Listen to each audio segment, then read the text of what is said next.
Hello! Hi, everybody. We're running a few minutes late. Thank you for joining us. I'm Sandra. And I'm Justin. Oh, he didn't do the jazz hands. Oh, now is it I'm jazz hands Sandra. or is it spirit fingers? Which one is it? Which way? Which direction? I usually do this, but Oh, whatever. okay. Yeah, I guess that's jazz hands. Jazz hands. How you guys doing out there? Okay, so while I share this out really quickly, Justin's gonna say hi to you all right now. Go, Justin, go. Hello, everybody. We are going to talk some interesting stuff tonight, I think. You sure? I'm sure. Convince yourself, Justin. Convince yourself. Tell them about you and why we're not together, too. See, I feel like this is a trick question. So basically, I got sick here this last week, so I've been very isolated, and as a consequence, obviously, her and I are not in the same room together, so I don't spread the illness to her. And I've been I'm actually feeling much better. I'm on day 5 since I was symptomatic, and so I'm breathing well. My energy levels are starting to come back. But man, oh man, did it mess up my week. I had a fitness assessment I was going to go do. That got completely just thrown to the wayside. My job requires me to log on with a special token. I lost it. Don't know how. It's only happened twice in like 19 years, and I couldn't find it right. So I go to get a new one, and the system is down, right? I can't get it done. And then I get sick, and I'm quarantined, and I can't go get a new one. So I just had to just throw my hands up and actually force myself to take time off of work, like sick time off of work, and not get the stuff ready I need to for my other job as well. So it's been a challenging like week and a half for me. And so we're going to talk tonight about just dealing with challenges of 2022, Yeah. trying to keep yourself moving forward, keep your head up, because life, I swear, man, it's never just one thing. You're never like, oh geez, I left the gas on today, and then you go back and you shut the gas off and you open some windows and it's fine, right? Oh no, it's got to be a whole bunch of different stuff all at the same time, right? Yeah. And sometimes you're just like, man, I just feel like I can't get a break. Like, come on, man. Just when you said that, Justin, when you said trying to deal with like 2022, life in 2022, I literally got like a compression on my chest. And I consider myself a pretty calm person overall. I mean, I have energy and stuff. I'm not like too mellow, but I'm just going to turn down this music a little bit. We'll go into the whole introduction another night. We're not going to do that tonight because we're running so late. And again, I apologize. But yeah, Justin, I think that's a great idea. We can get in tonight about how it is to cope with 2022 because it's so different. And if somebody would have come to me 5 years ago and said, hey, did you know that life is going to be like this? I'd be like, we probably would have had them institutionalized. I mean, someone actually foresaw the future and told us all what life was going to be like today, we probably would have had them put in psycho jail because I can't even imagine. So, hey, Cassie's with us. Hi, Cassie. How are you? Cassie Mackler. Thank you for sharing, Cassie. And you're just in time because we're going to do that drawing in just a second. We were just getting started a little bit late. And doesn't it feel like it's 2020 and it just keeps dragging on? Well, it hasn't felt like it's really been different. It's just been kind of more of the same with slight variations for a lot of us, No, it's true. I feel like we just live in a revolving 2020 now. So we'll talk about that. But you know what? Cassie reminded me. Let's do the drawing because I know there'll be some people checking in. Either if not live now, they will come in later, and I just want to take care of that right now. So you guys, originally Justin was going to do the drawing. Justin is not with me tonight because he's still under the weather and he wants to not take any chances on making me sick. Yeah, I didn't want to be in there all looking like Darth Vader, wearing all the mask and all the gloves and stuff. Here's your number. I wouldn't even let you. So you guys, if you entered, if you don't know about the live last night, it's too late. Sorry, but last night on the live we did a little contest, and so everybody that made the entry did everything they were supposed to do. We're going to pull one winner. And I actually did this for Justin. See, Justin, see what I did for you? I got a little heart bowl and I put all the entries in here. Look at how organized I am. I'm so proud of myself. Okay, so I'm just going to mix it around. They're all, they're kind of folded, but just so you know, I'm not cheating. I'm just going to do this. Okay, just mixing them around. And then whoever I pull, I'm going to pull one name. Whoever I pull is the person that needs to, if I do pull you as a winner, you need to send me your mailing address and mailing name. Okay, hold on. Okay, I'm going to pick one now. Picking it. Should have been you, Justin. Should have been you. Okay. I'm going to blow you some Florida water. Some Florida water? Thank you. Okay. Should I show you guys before I show anybody else? Or before I even see it? Where's the camera? Can you see that, Justin? I sure can. It's backwards. Oh no! It is okay. So the winner. I was about to try to read it backwards and just say it all like backwards sounding, and yeah. So if the Rook winner is Yinip. The winner is Penny Evans. Congratulations, Penny Evans. Penny is who I pulled. Yes. I wish I had enough enough temporary tattoos to send all of the entries the prize, but it's going to be Penny Evans. So Penny, if you see this, you have won, and I need you to message me with your full name and mailing address. And for those of you that didn't see, we were on a live, so I showed you the wrong one. Okay. This is the ink sleeve tattoo that Penny is going to be getting sent to her. And this just goes on. It's temporary. Lasts a couple of weeks, and it gives you a nice big ink sleeve tattoo. And I feel like I'm hearing somebody knocking at my door, which would be really weird, right? And this is an energy clearing kit. And just to make sure there's no one at my door, I'll be right back. Justin, say hi to them. Hi, everybody. So I hope everyone is having a wonderful night. Welcome, Michelle. It's nice to see you. This is your first time watching, huh? Right on. Yeah, when you get a chance, go look at some of our earlier lives. They're very they're very interesting. Probably more energetic than tonight is. So yeah, and they can be. Sometimes they're super serious. Sometimes they're just yeah. I'm going to be translating. Cassie said hi to you, Justin.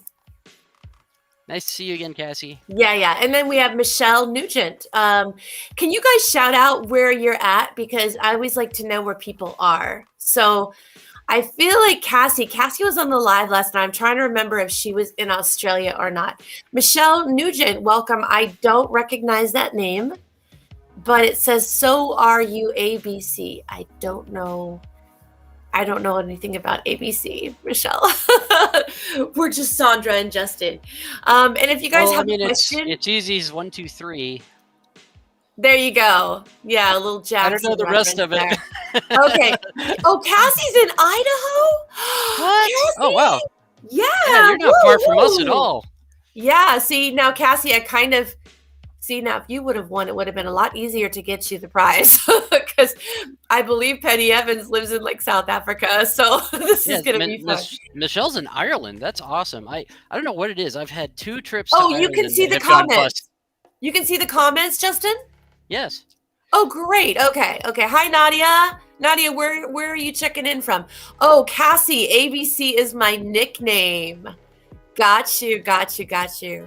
Yeah. Okay. Great. I'm glad you can see the comments. So if you guys want to just jump in, we're gonna talk a little bit about getting through 2022, and I feel like what we were saying before about the revolving door. It's like here was 2019, and little did we know how much was going to change in the next year. And now, ever since 2020, it's like we all thought, okay, we'll get through this, and 2021 is going to be better. Not that different, right? And then now we're into 2022, and we're like, okay, it's definitely going to get better. So let's just look at it for what it is, okay? I don't know how soon this is going to change. I don't know when things are going to get better, but I will tell you that our mental health crisis is at an all-time high. What are your thoughts on that, Justin? Why do you think that so many people are battling anxiety and depression and isolation and loneliness right now? I mean, there's probably more than one reason, right?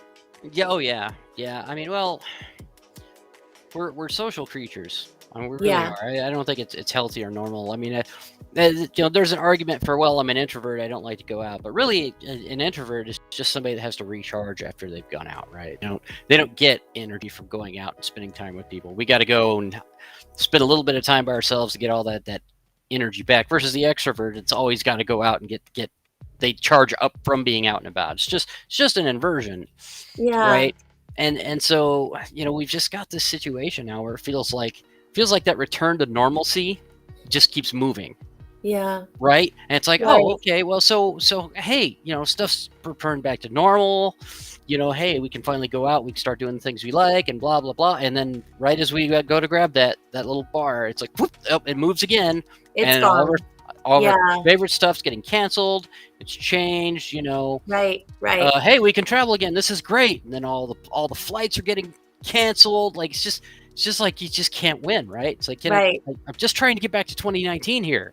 And it's interesting because there was an article, I feel like it was in Wall Street Journal, but I could be wrong. It just came out the other day that said that how you're affected by all of this stuff going on. And we don't like to say the word, COVID, because it can sometimes get us shut down.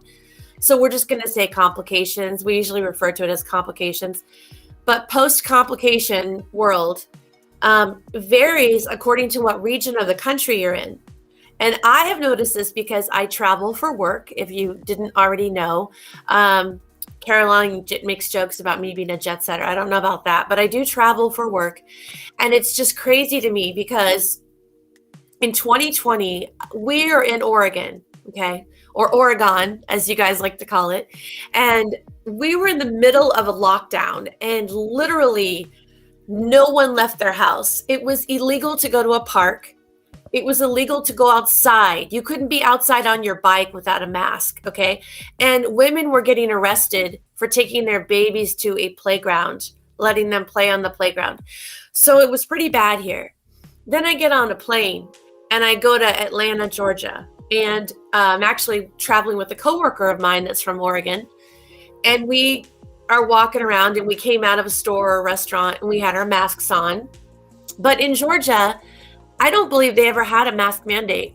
They just simply checked your temperature. Every time you walk in a store or a restaurant, they would temp check you. And if you were over the normal temp, you couldn't go in. So we had our masks on in some restaurant or store, and we came outside, and my coworker didn't take her mask off right away. Now, mind you, this is in the middle of the pandemic when Oregon, it was like major, major trouble if you didn't have your mask on. She walks outside and someone yells at her, "Hey, what's wrong with you? Take your damn mask off." And we were just like, it was so crazy how I would go to Arizona and there'd be no mask mandate. And then I'd go to Florida, no mask mandate. All restaurants were open. All clubs were open. And then I come back to Oregon and you can't even go to the gym. So depending on where you are in the country, and then for some people, like poor Australia, I don't know, do we have anybody from Australia on here? Because, hi, Tina Rome Bodkins. Do not know Tina. Nice to meet you, Tina. I'm Sandra. Nadia is watching from Pakistan. I've actually Oh, wow. my half sisters are practicing Muslim, and she married a gentleman from Pakistan. Oh, wow. Okay, Pakistan Yeah. in the house. I don't even know. Let me know how it is in Pakistan. How is the whole thing with living post complications? And also, I wanted to say hi to Mila, who was on the live last night. Mila, I'm Hey, pretty sure Mila. you entered. You were in one of our little entries. We did choose a winner, and it was Penny Evans. So my condolences to everybody that did not win. But we'll have more in the future. Oh, Mila's in Australia. Mila, bless your heart. I feel like Australia is getting the worst of it right now. Margaret Rogerson is here. Margaret, let us know where you are at, because we're just kind of talking about, for those of you just popped on, we're talking about the battles of what has happened to our world and how it feels. For me personally, when I go outside, I feel like the mask has become our wall.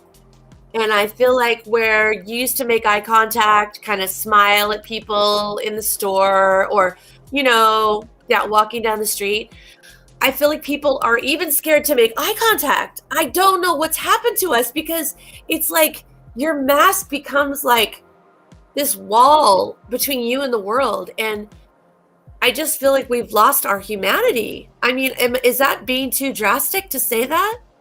I think What do you think? I think it's everybody responds a little differently, but the thing I've noticed is people like their social timing and their attention to social cues and stuff when you're out and you're and I've never been known to being like an overly socially savvy kind of guy to begin with, but Right. man, everybody's timing's just way off. Like so bad that I notice Yeah. it. Like Yeah. I Yeah. I think I was talking to you and a friend one night, and this girl just jumps in the middle of my like a mid word, and she says, "Hey, you want to dance?" And I'm like,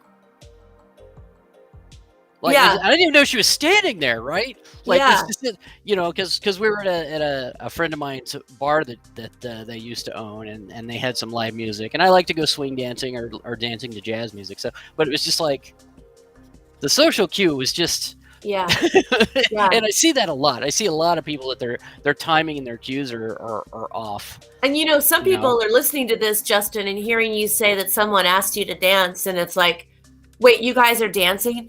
Not so much. We're not yeah, dancing so much. It's weird here in Oregon for us, at least for me, because some things are open and you can do them, but there's certain rules you have to follow.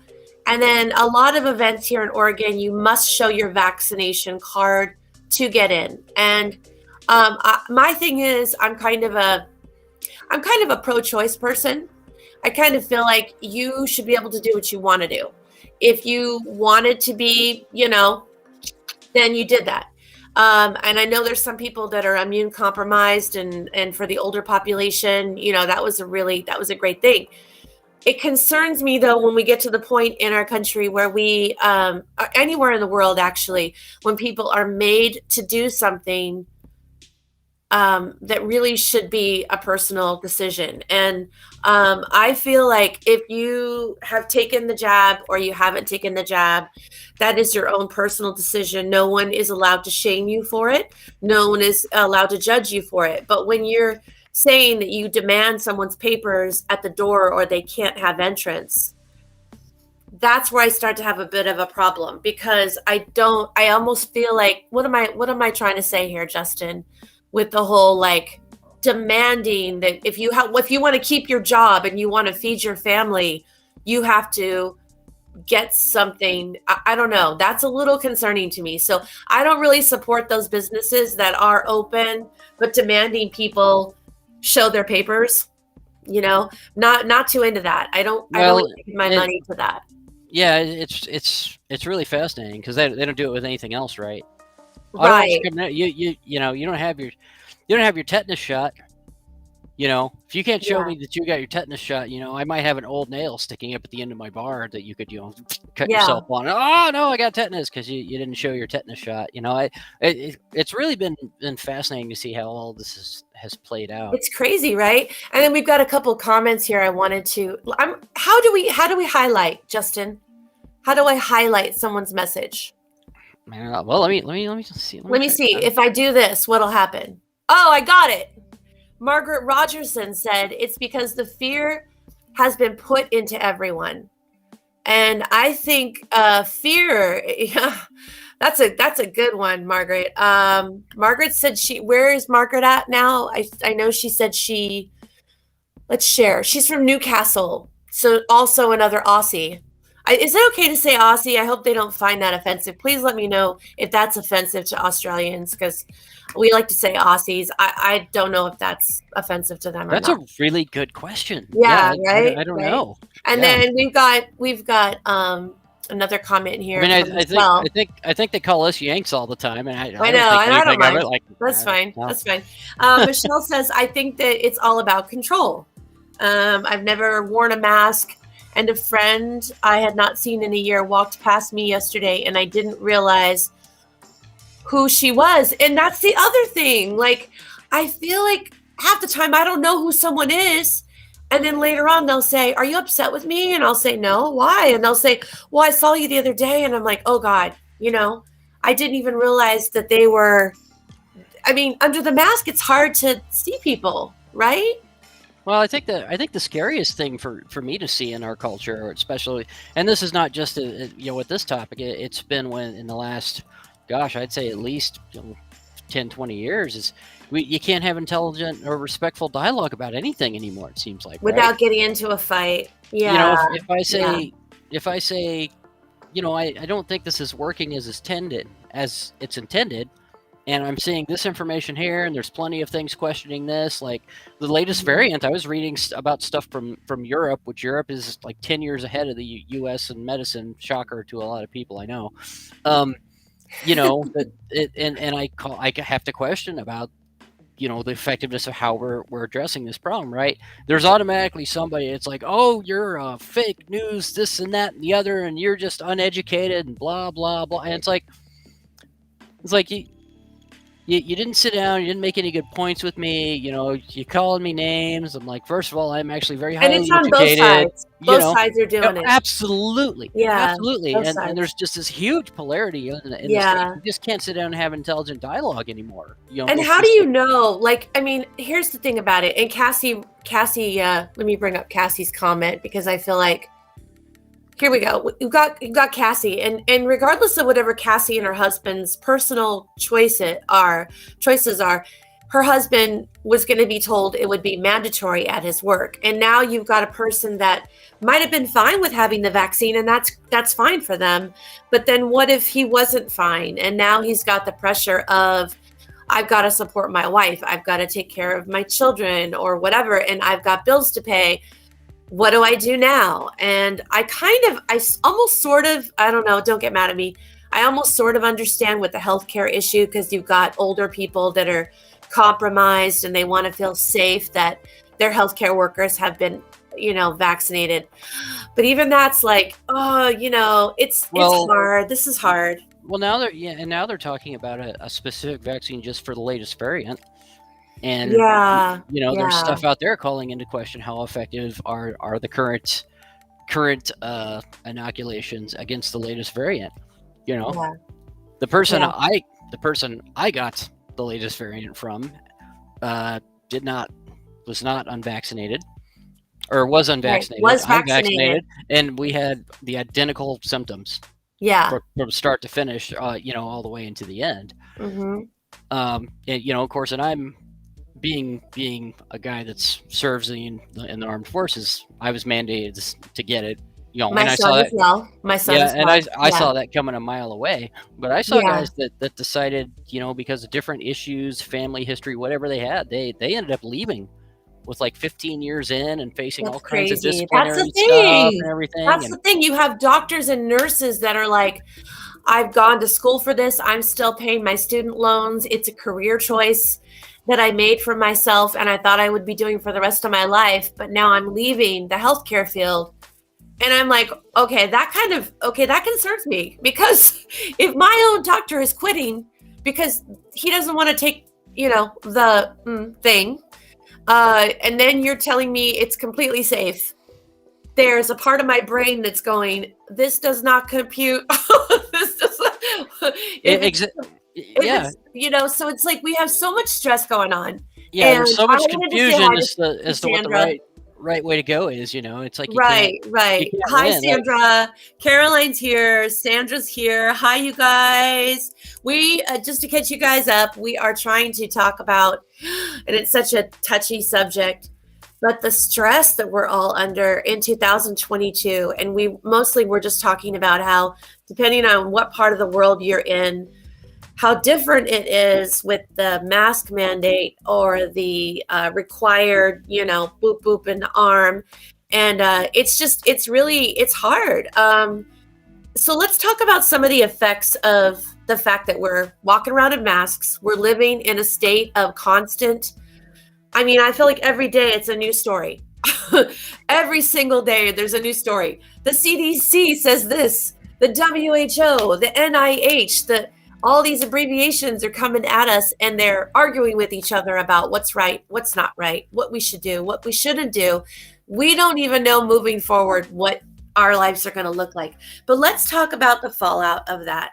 And we did mention it a little bit about wearing the masks and kind of feeling isolated from other people, because have you guys seen any babies or children? Babies and children look afraid when you're wearing a mask. So I actually will take my mask if I see a baby or something kind of looking at me like this. I'll pull my mask down and smile, and then all of a sudden they smile. But you gotta wonder, you guys, doesn't anybody wonder, how are these kids gonna be that are like babies and kids now, where everyone's wearing a mask? And what's going to happen when they get older? Are they going to be able to read facial expressions? There's so many variables in this, and I'm just like, it's just scary to me. Michelle says, oh, let me do Michelle. Oh, that sounded weird. Let me not do Michelle, but let me display her comment. I finally figured it out, Caroline. Yay, I know how to highlight a comment. Yeah, we're in trouble now. Michelle said, over here in the UK, doctors and nurses are threatened with being made redundant if not. Justin, help me out with this. Doctors and nurses are threatened with being made redundant if not vaccinated. If not vaccinated. Okay. Yeah. Okay. So yeah, you guys, how are you dealing with this? Tell me. Everybody chime in on this. I want to hear what you're doing to manage the stress of this world we're living in. And does anyone have a time machine so we can possibly all take a ride back?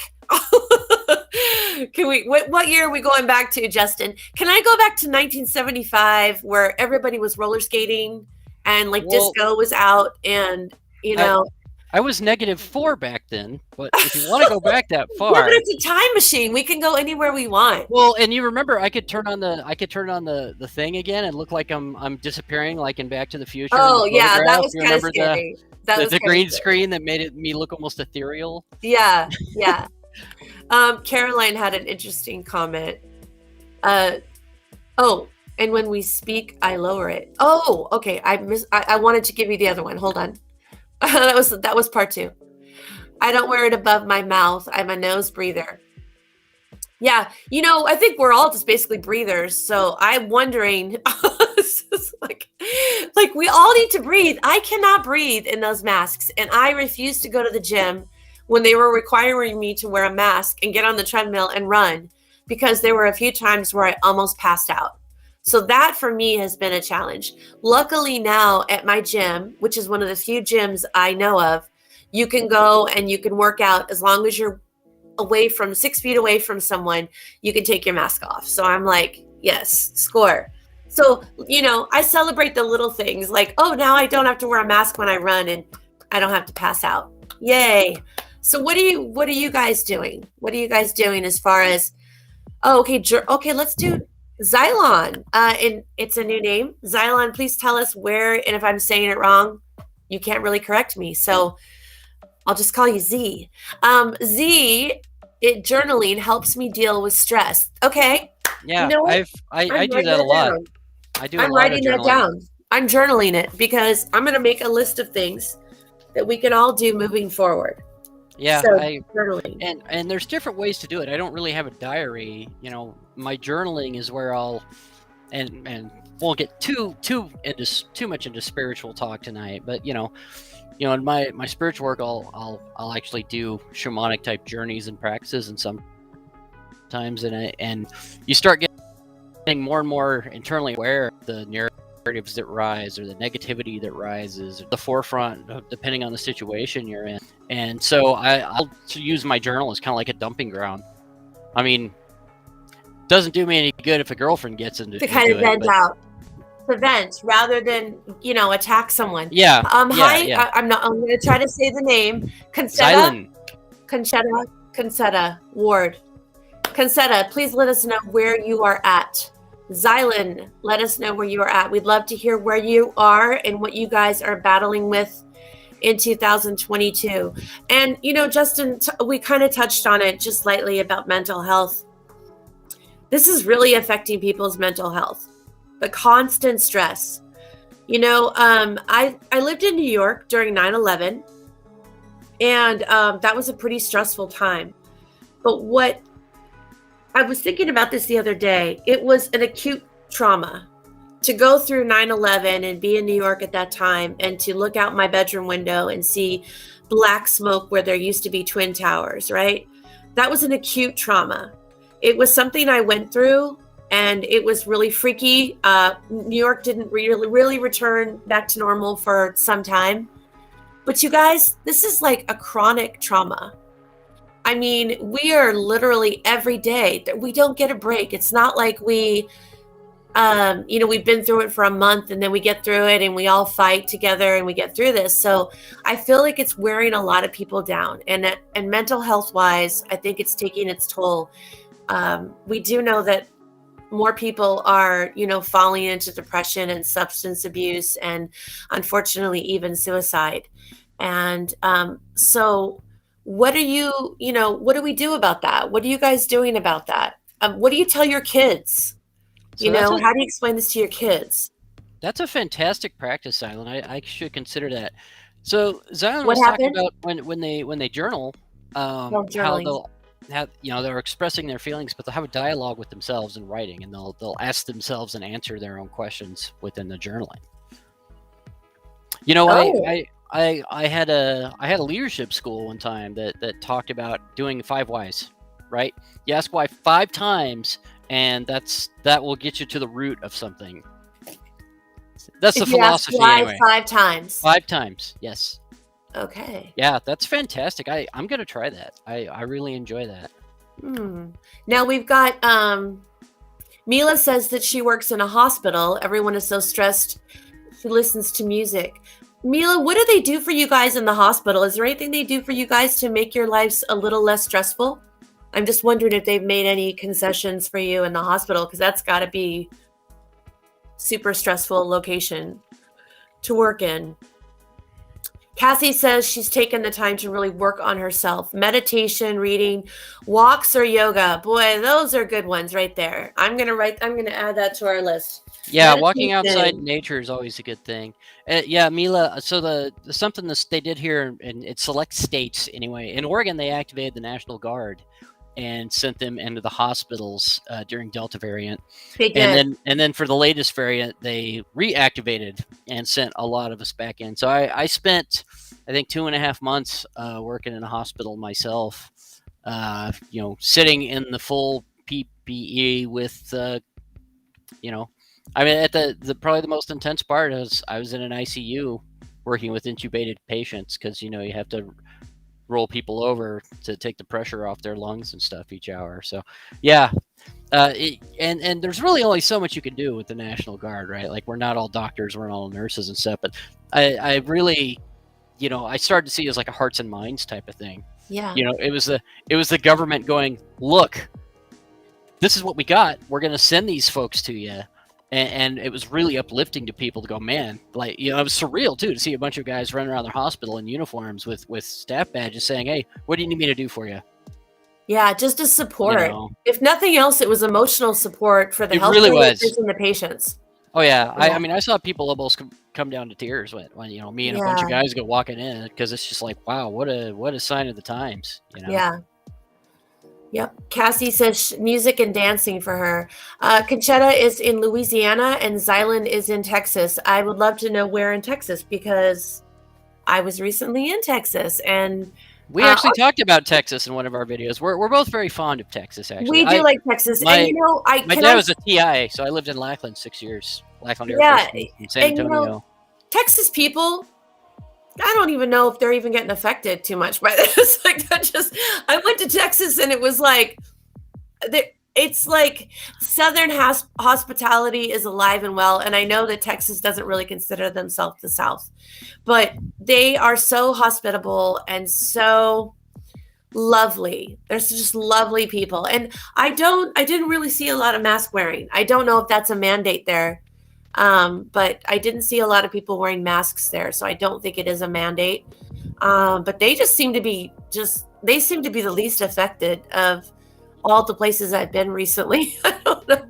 Texas just they just do their thing. They're like, yeah, whatever. So yeah, writing in journals. What do we have so far? We have journaling, listening to music, dancing, one of my favorites. Walking, exercising, meditation, yoga. Those are all things we do. What about your friendship circles, guys? Has that changed? Do you have friends that you were really tight with, and because of all the divisiveness going on, either politically or, you know, vax, anti-vax, that whole thing, have you found that you've lost some friends? Have you found that some people are distancing themselves from you because you guys vary? And I mean, whatever side you're on, because this is all about inclusivity, you know, and please feel free to express your opinion. We are not going to get mad at you. That's the whole thing Justin was talking about. When I was a little kid, I remember my parents having dinner parties. And that was a long time ago, but they would have dinner parties and no one ever talked. You know, my mom would say, that's not dinner conversation. We would have a lovely dinner.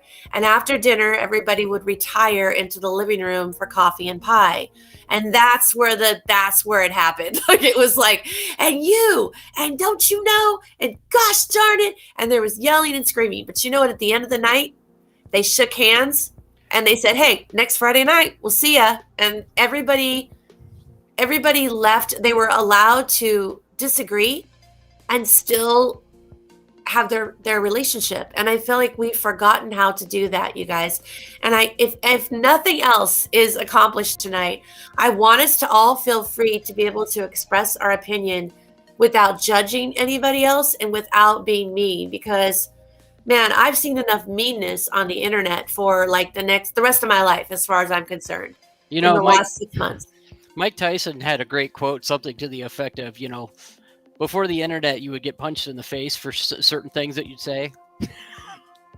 Yeah. And we've lost that in society, right? Yeah. People just no respect, no consideration. And that's the other thing. Because they just, I'm not saying, you know, you have to threaten people with violence all the time, but there was a certain degree of truth in that comment, you know? Well, because you were held accountable. You were held accountable for what you said. Yeah, absolutely. Yeah. Absolutely. And now I feel like no one's being held accountable for anything, you know? Yeah. So let me take a quick look. Oh, okay, Cassie, I'm sorry you lost your brother 7 months ago. I saw that, Cassie. What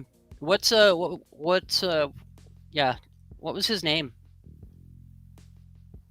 If you'd like to share with me. I'm almost saying I'm thinking it's Drew. Is it Drew, Cassie? I feel like if it's not Drew, then I'm thinking of someone else. You know, it's so weird. And Caroline and I were talking about that, is when we do a reading or, you know, we're vibing and answering a question. It is Drew. Okay. Yeah. I feel like a lot of times we are just, the message is just passing through us and then later on we don't remember, but it's because they're not our thoughts. We're grabbing thoughts from someplace else and just delivering it through. So it's kind of like if I were a Domino's pizza person and I delivered Justin's pizza and I don't really remember what he ordered because it's not my pizza, but I remember going to his house. You know what I'm saying? Like, I don't really remember what was on your pizza half the time. And please don't take that the wrong way, you guys, if I don't remember, or if somebody, you know, Caroline or whoever doesn't remember what they said to you last time, because we're just kind of, we're just a channel. We're just a channel. And we probably should answer a few questions. If you guys have any questions, I don't know what Justin has available. I do have the pendulum. I do have the rods. Do you have anything around? Do you have any cards around, Justin? So I couldn't help myself. I've What? already pulled a card for somebody. Oh, you did? For who? The crow. I don't Cassie? know. I don't know. I don't know if it was the little coyote guide in me wanting to be a little mischievous, but I just really felt like pulling a card for Caroline, because Caroline. She's always pulling cards for everybody else. Oh, so Caroline! I decided, can you read the card to us, Caroline? Boy, no pressure. I know. Like, of all the people, I was like, and I took some time with it too. I even dropped the whole deck while I was like, oh wow, man. okay. I was talking to you, like picking up my extras cards and stuff like that. You know, I was really fumbling about. I was like, oh boy, this is whew. This is like having to say a prayer for the Pope at the dinner table or something. I was like, this is really hard. Why am I doing this? Are you allowed to pull a card for someone when, I don't know. Caroline, are you okay with him reading it? If not, that's totally fine. Sandra said, my daughter told me being in lockdown for so long in the last 2 years was like being in jail for someone with mental health, you know? Yeah. I'm most concerned about the kids, you guys, because we as adults, we know what life was like pre-complications, right? Pre-2020. And I feel like for a lot of these kids, like my little goddaughter who's 5, she came home from kindergarten the other day and she was telling me about her best friend. And I said, oh, is she your best friend? Yeah, she's my best friend. I said, oh, she said, but I can't hug her, Gami. She calls me Gami. And I said, why can't you hug her? And she said, because I'll get the virus. And I just thought, oh, like, you're in kindergarten. Like, can they? Oh, I know. Like, but it's just like, what is she going to learn? Like, don't hug people. It's bad. You're going to get the virus. Like, I'm scared. I don't know what's going to happen to all these little kids that don't know anything different, you know? So what did Caroline say about the card? Did she answer? Oh, yeah. No, she's good with it. She's good with it. And, you know, okay. It really tickled me when I pulled this card and started reading it. Okay, read it. It came out in such a way, because this is very slow. Like, I was like double, triple, quadruple checking, like, you know. Okay. This would be like if I was like working on the brakes on a girlfriend's car or something. Like, I'm gonna check it like 8,000 times. Okay. My brakes, I might just, you know, give them a quick glance over. If I eat it on the highway, that's my bad, you know. But so yeah, pulled the crow, and this is out of my Mystical Shaman Oracle deck here. It's my absolute favorite Oracle deck, and I think everybody that knows Caroline's gonna really enjoy this right now. So. The essence of this card: the crow is the keeper of universal law, the law of truth. Crow teaches us to walk our talk, to find congruence between who we say we are and who we really know ourselves to be. The swing one insists that we speak truth, that we create truth instead of searching for it, and that we bring truth to every situation we find ourselves in. So that's the essence. Now, because of the way the card flipped out, you know, if it's upside down, I need to read the meditation, or the medicine, not the meditation. Okay. Anyway, English words. But since it came out this way, and this was a very slow, like a very double, triple checking on this card pull. When you speak the truth and practice truth, eventually everything you say becomes true. Your power to co-create with the truth is a universal law. Correct what is untrue in your life without judgment. Let the truth set you free. And as we know, you know, we all know Caroline. This was very much the deck. Well, being we like, don't well, all know Caroline. We don't all. Not everyone here okay, knows that's true. Caroline. A lot of us know Caroline. So Okay, let me bring everybody up to speed. I will let Sandra Caroline, talk about Caroline, but I was like, I'm that's really getting definitely drawn to pull a Caroline. card for Caroline right now, and I'm Yeah, like, yeah. ooh, I'm so intimidated. Caroline is actually it was one of our teachers, and she also does readings. She's an intuitive, and she has her own channel. So, if you're not already familiar with it, Caroline, if you want to post up your Facebook page, that would be great. So if people want to check you out, and she does lives and everything. But yeah, you guys, you know what? Let me go over a couple more quick. Let's see. Let's see. Michelle says, oh, okay. Michelle says to Cassie, almost a year from my dad passed away. And 3 of my kids are now tested positive. One is going to the hospital tomorrow. Oh, I'm so sorry, Michelle. You know, goodness gracious. It's just, okay. Zyland is near Houston. Yeah, one of my best friends lives in Katy. So I'll be going there soon. And then Zyland says in some parts of Texas, it's not required to wear masks. Sandra Lang says she likes to take baths. Yeah, Caroline confirmed that, we've all lost people, right? I mean, I've lost people from overdose and suicide since this has all started. And it's just like, yeah. Especially in my, being a veteran stuff, it's so prominent in the veteran community that suicide happens all the time. I mean, I lost a contractor I was with, inseparably when I was in Afghanistan here a couple of months ago. And it's so frustrating and heartbreaking at the same time, because you're like, man, if I had just known, it's, what can we do? I mean, what can we do when you don't know what's going on?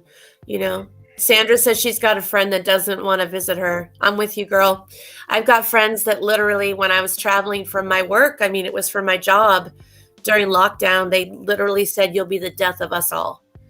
Me getting on a plane will kill all of them. Meanwhile, I've been around 3 people that were confirmed to have complications. They tested, and he's one of them. I was around 2 others with no mask, this close to their face, and I'm still here. Haven't gotten sick so far, and the first person was around Christmas. So, I am not jabbed.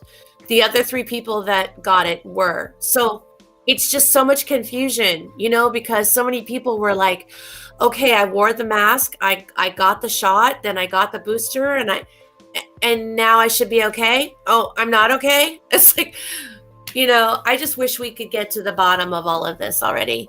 Margaret says she takes a lot of time helping with guidance and support.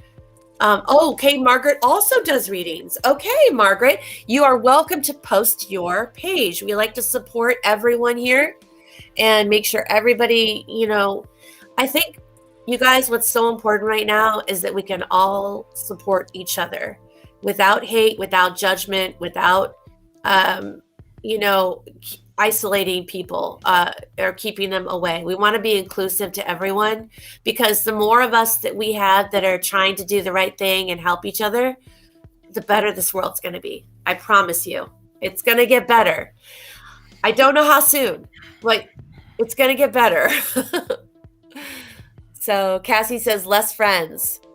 More because she's trying to surround herself with people who support her. And, that's true. Haven't we all had to try to clear out a little bit of house, right? We all have to clear out a little bit of house right now, because I know that there are some friends of mine that have become a little toxic to be around, to be quite honest. They are, bless their hearts, completely absorbed with the negativity of all this, and, yeah. And I am sorry for, the people that have listed that they've lost. And I do remember Drew now and what he was saying about you, Cassie. I remember. He's reminding me. So Cassie's got some interesting things ahead. Amber, I hope I'm saying it right. Amber Gaylor. Hi, how are you, Amber? Welcome. Please let us know where you are checking in from. Oh, okay. Amber has a question. What are J's? The letter J, Justin. I want you to pull. Can you pull a card, or yeah? You want to pull a card for Amber? She wants to know what J's feelings and intentions are towards her. Do you think you could pull a card for what his intentions would be? Oh, Caroline said, Justin, I love you.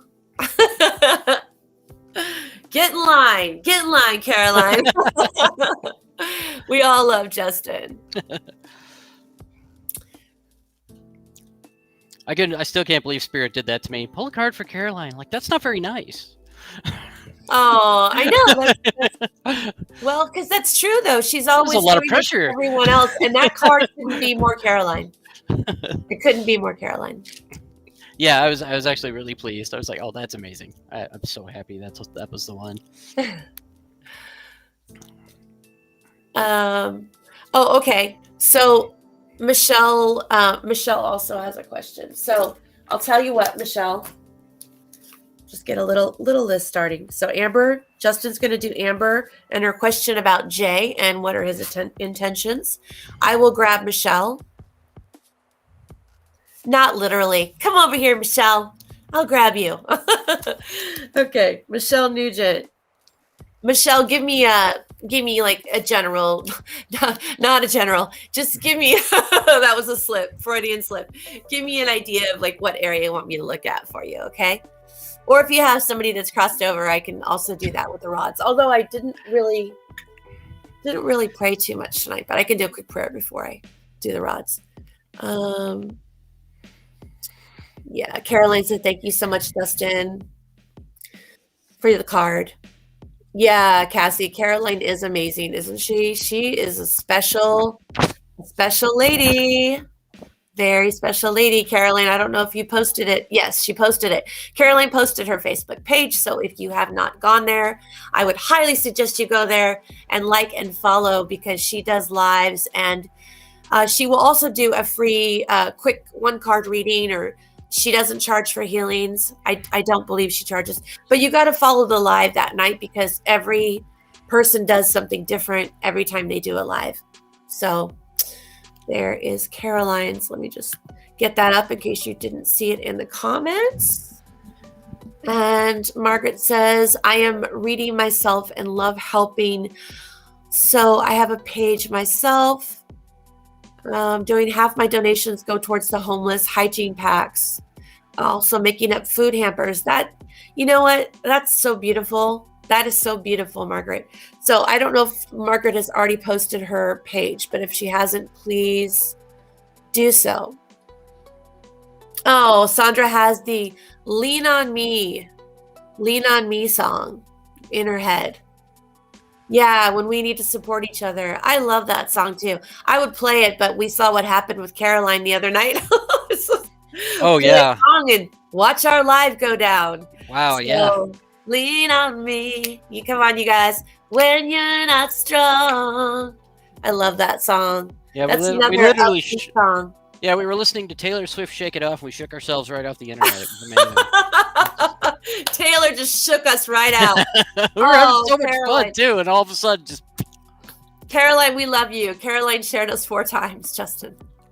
Yeah, if you guys get a chance to share this, we would love for you to do that. And are you working on Amber right now, Justin? yes. Okay, let me know when you're ready. And I'm just going to cruise through here. We got a lot of comments going on. Okay, Sandra wants a quick read. Sandra, can you just give me a general idea? I hate using the word general because I feel like it's the opposite of what I want. Can you give me an idea of what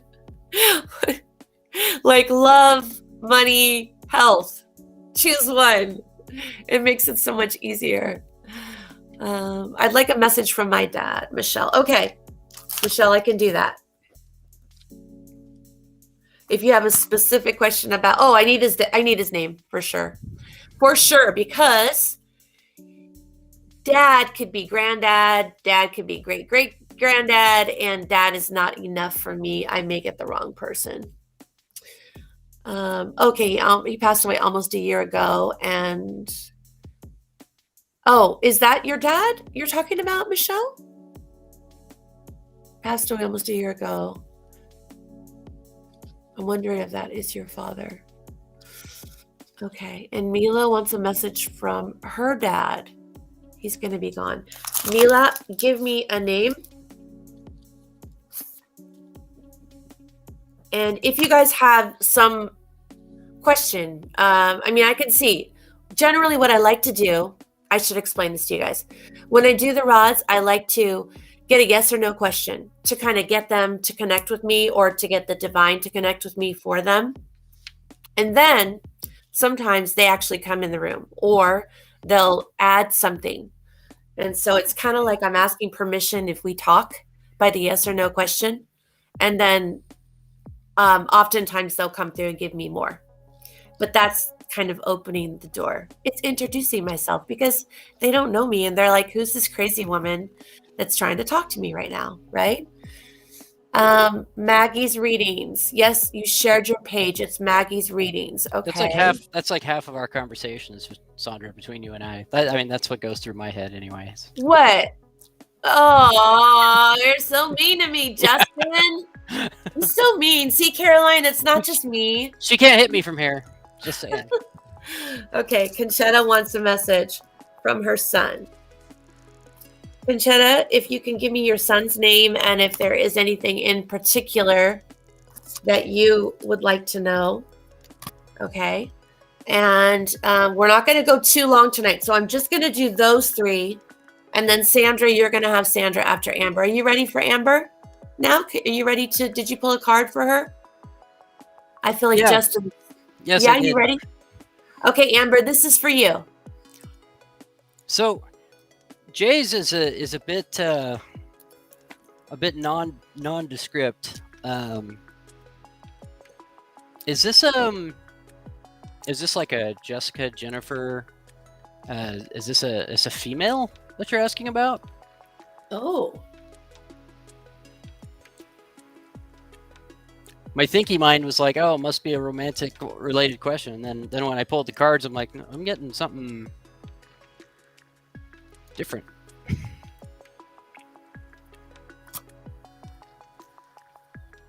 So if you're there, Amber, go ahead and let him know. He's a guy? Okay. Interesting. All right.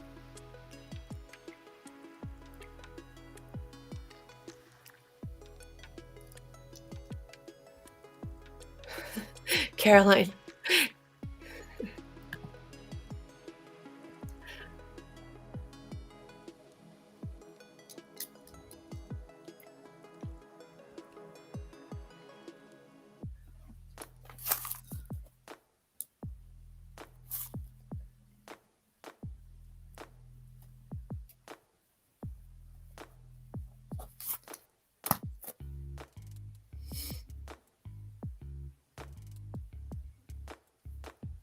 I think Amber said love. I'm wondering if it's a love interest. So. Huh.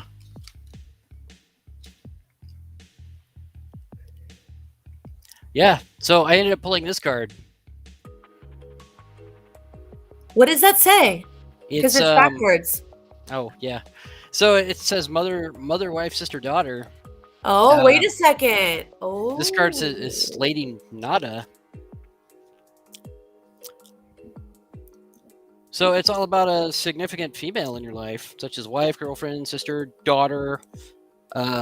First person that comes to your mind is correct. Any unhealed feelings that you carry towards this person could be blocking or slowing the manifestation of your dreams, as well as leading to imbalances. Perfect time to call upon God, your guides, angels to release toxins associated with past or present female relationships, and the process opens the way for healthy relationships with women. So this card came out as this poll was all about like feminine healing and something about female relationships. Well, she did ask what his intentions were towards her. I wonder if that's how he sees her. Let me check with the pendulum. Give me 1 second.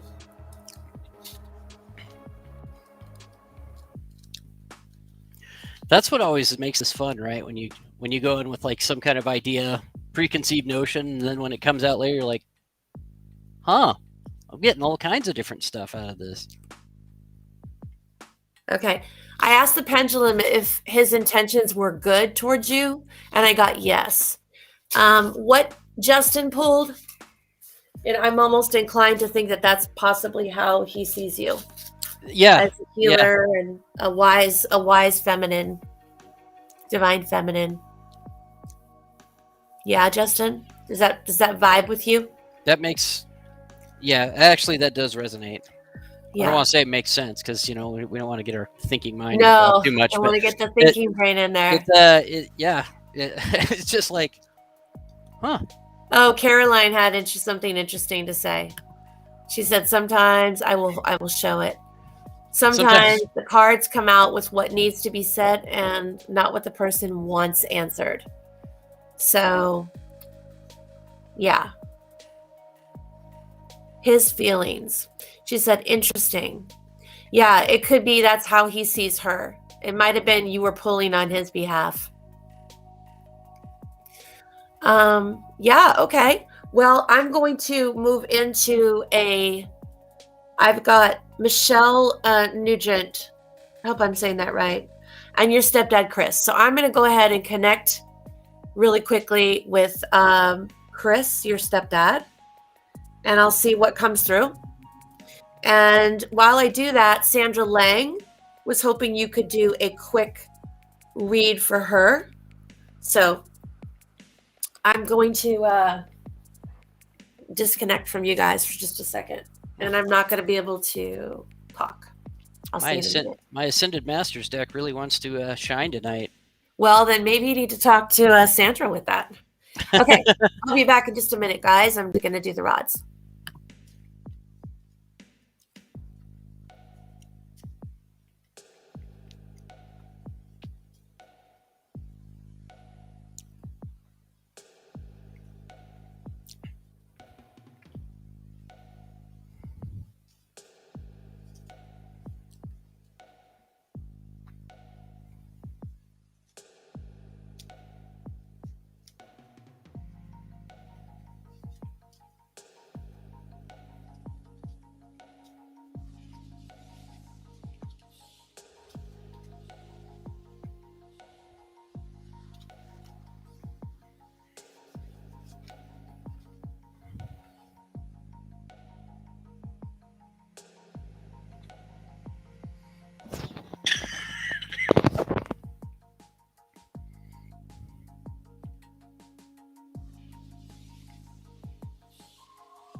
So Sandra Lang.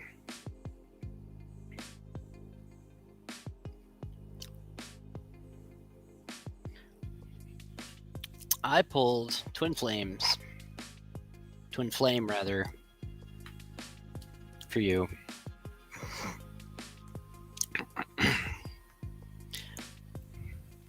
So this is all about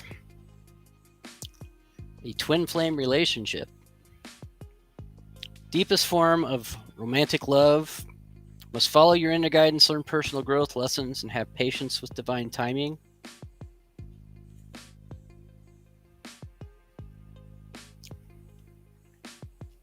This deck also it has different kinds of deities in it, like Angus, right there. Like this is the Angus card also. So Celtic god who helps soulmates and twin flames meet and enjoy harmonious relationships. So that's what I'm.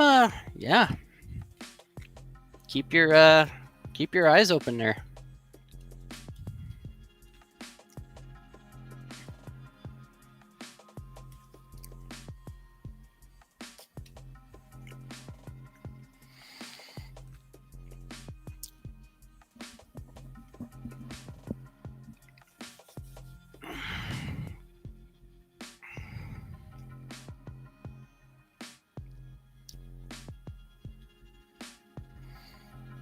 They might already be around, or they might be coming soon. I kept getting romantic pulls on my stuff here not so long ago with the timeline even, and I'm like, oh yeah, whatever, be quiet everybody. I'm like a hermit and this and that and the other, and I'm fine, and it's looking like it might be coming true. So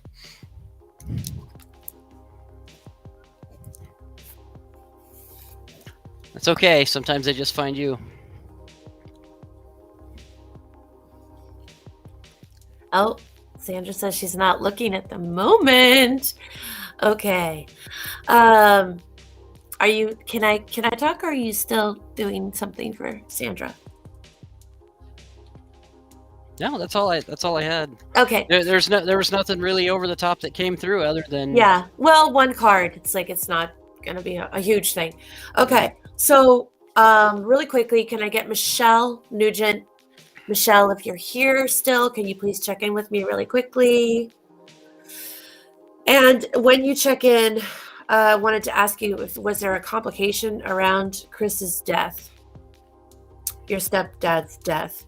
I don't know if it was a complication with his sickness or if it was like there was some sort of family drama, but I'm wondering if there was like some sort of heaviness around.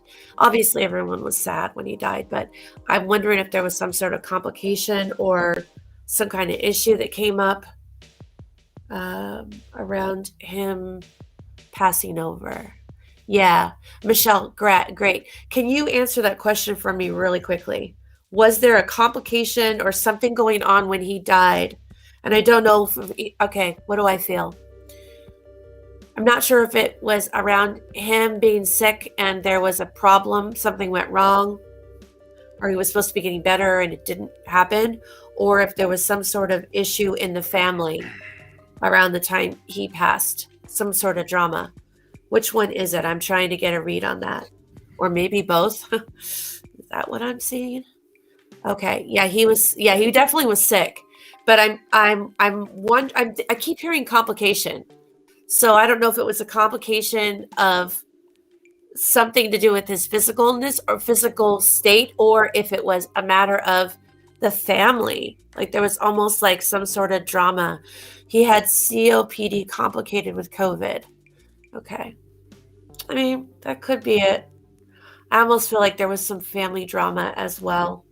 I don't know what I'm feeling there, but I did talk to your dad very briefly. He is around you. And so I just wanted to clarify if the reason he was around you is because he was worried about you. And he said not at all. Apparently you're very capable and he doesn't worry about you. It's probably just more that he misses you and he wants you to know that he's there. I did ask him if he had ascended into heaven and he said yes. Just to clarify, when we go to heaven, it doesn't mean we can't come back at a moment's notice. So if you want to call your dad to you, he is very much around you, but you'll even more so when you think of him and have a happy memory of him. He is right there with you.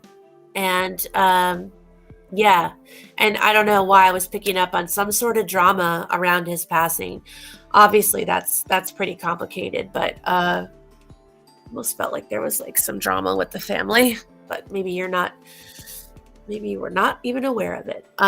Okay. So that's what I have for you, Michelle. Your dad, Chris, is there around you and he comes back and forth.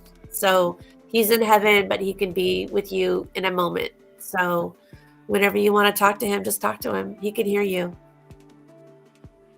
Okay. So you did Sandra. Yes? Okay. My kids are in foster care. He was preparing to get my youngest son to go live with him.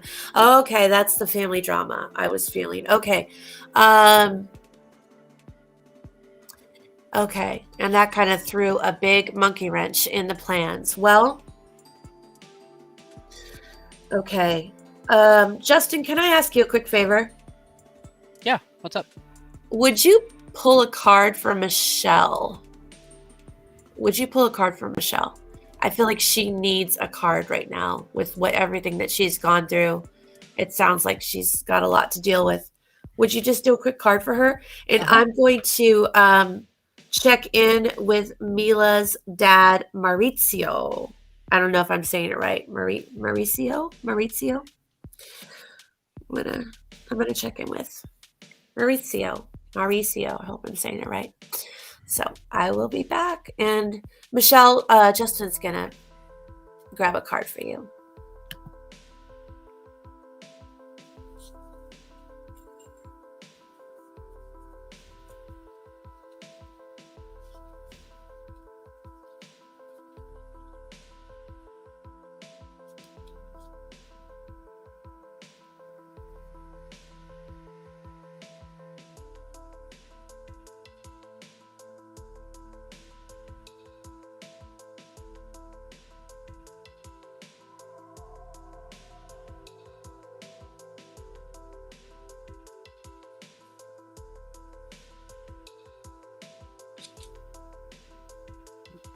Mm-hmm.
Okay, Michelle, so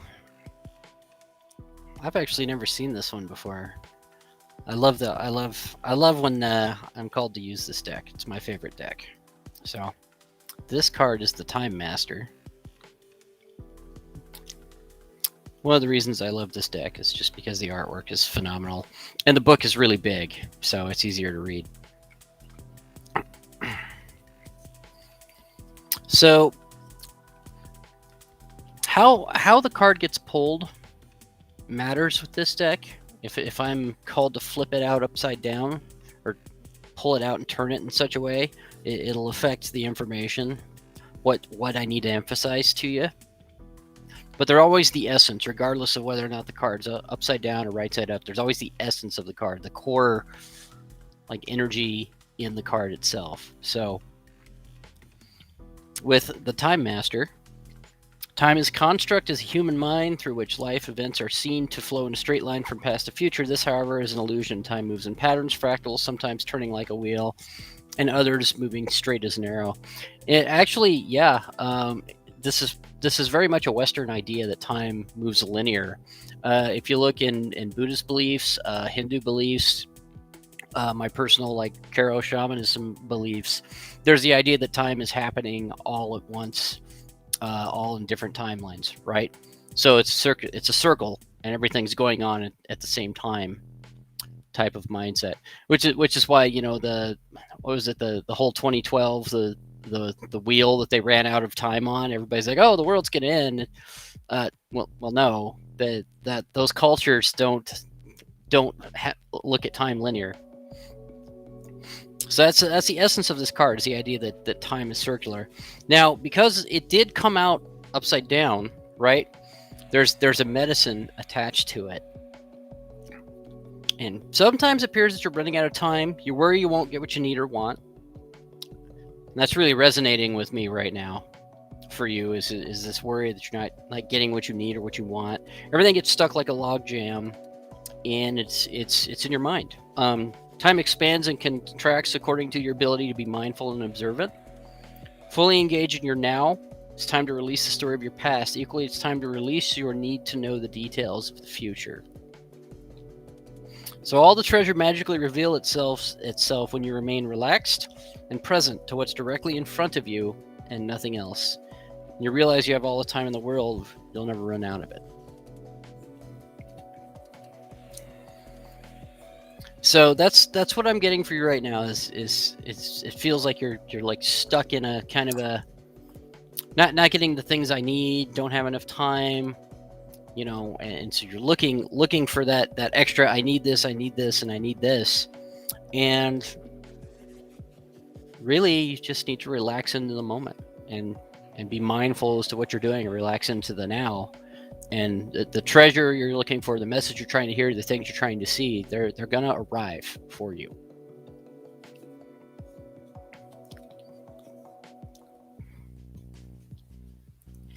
Sorry, I am just reading back to Michelle. She commented, and I just you did it. You just did a card for her. Good. Yes. Good. Okay. Yep. That's Sorry, what I was talking guys, I about. was checked out there for a minute. So, Cassie, I have a practice that I recently used with a friend of mine who lost somebody very close to them in a suicide.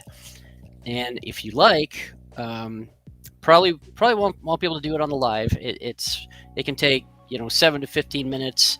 It would involve me putting down my headset and doing something called opening sacred space. There's a lot to it, but I'm getting actually really compelled to do this. If you'd like, I can do a shamanic journey out to Drew and help him heal and cross over.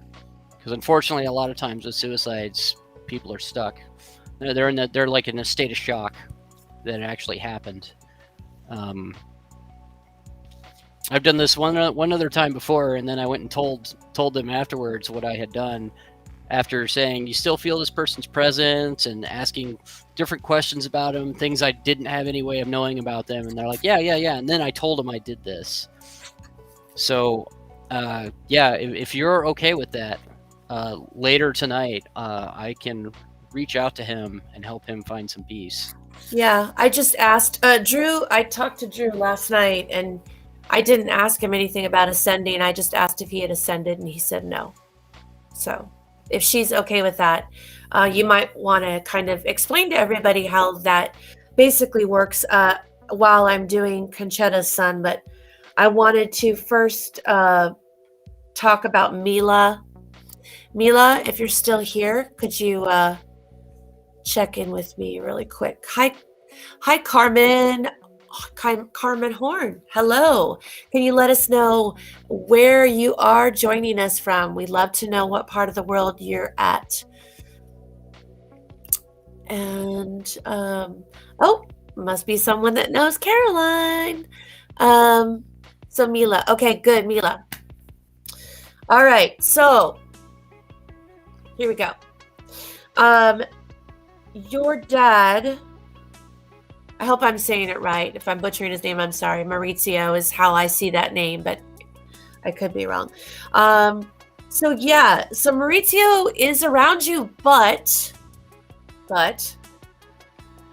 he doesn't worry about you, and he's not with you as much as you might want him to be right now. I'm going to tell you why. There is a family member. There is someone in your family, it's a male, and they're having health problems. And I don't know if they even know. Maybe even if they know, they haven't told you. But Maurizio is worried about a male family member, and he really is around this person right now. He has not ascended to heaven, from what I understand. He is hanging out with this person in your family. It's a relative of yours, someone in your family, male, having health issues. And Maurizio is basically there as kind of like a guardian angel and trying to help him and see him through these health concerns he's having. So I don't know even if he's told you or he's shared it with the family. I'm pretty sure that this male knows what the issue is. Maurizio is very concerned about this male. So my guess is that person, the male, was very close to Maurizio when he was here. So I hope you know who this is and understand that that's kind of where Maurizio's attention lies. It doesn't mean he's not around you whenever you need him. It just right now his focus is on this male. And then I believe once that issue is resolved, he will ascend. And again, like I always say to people, our loved ones, we can always call to them and they can always visit us. It doesn't mean if they go to heaven, they don't come back. They always come back and check in on us. So it's always interesting when people ask me, oh, is my dad around or is my so-and-so around? I'm like, well, yeah, I mean, they're going to be around. I've only had one person that it was someone's mom. They were asking about their mom that passed over. And I said, she's not here because she's in school right now. And she was trying to process what happened in her life. And she was like in class studying. So she wasn't really with him because she was trying to work on herself. But that still, again, we can still call our loved ones. It just, they may not be hanging out with us constantly while we're eating Cheetos and watching our favorite reality TV show. So that's what I have for you, Mila. And I hope that, okay. I heard is my brother. That's why my daughter hasn't seen him lately. Oh, is it your brother that has that's having the health concerns?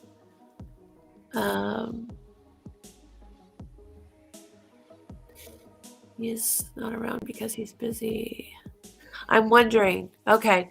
I don't even know. I mean, you might know of this issue, but just be aware of the fact that there is a male that was very close to your dad that's having some pretty serious health concerns. Your dad's worried about him. So just be aware of that. And that's kind of where his focus is on at the moment. Okay. And I hope that helps. Cassie, to answer your question, it's really up to him. You know, I will do a shamanic journey into his internal landscape, and I will work with his guides to help him heal some traumas and be able to move to the doorway. But I don't force anybody. I was a little forceful with the last person I did, but typically I'll just say, you know, you don't have to stay here. Look, everything's cleaned up. There's the way to go if you want to go that way. But like Sandra says, if they still want to be able to be present, then great. But it's more so he's not stuck. So it'll be up to him. Yeah. It really will. He said, Yeah. I'm not going to force him. Because guys, here's the thing about it. Here we are. We're on the earthly plane. We pass over. Heaven's over here, but we have to choose heaven. So people can linger right above the earthly state. They can linger. And it's usually because they feel like they're not worthy to move on and ascend. And if we were raised in a culture or a religion where, are we talking about suicide, Justin? Was it a suicide or an overdose or something like that? Okay. Yeah. So when you have suicide, overdose, that kind of thing, or there's been a lot of guilt and shame for some reason, that person is still carrying, even after passing over, they will not ascend. It is not that our higher power and our divine doesn't want us. Of course it wants us. It wants us to come to heaven, but we decide when we're ready to go. It's kind of like I was saying about Maurizio, Mila's dad. He has not ascended to heaven yet. It's not that he can't go to heaven, but he's very concerned and very pulled to earth by this male family member that's having health concerns.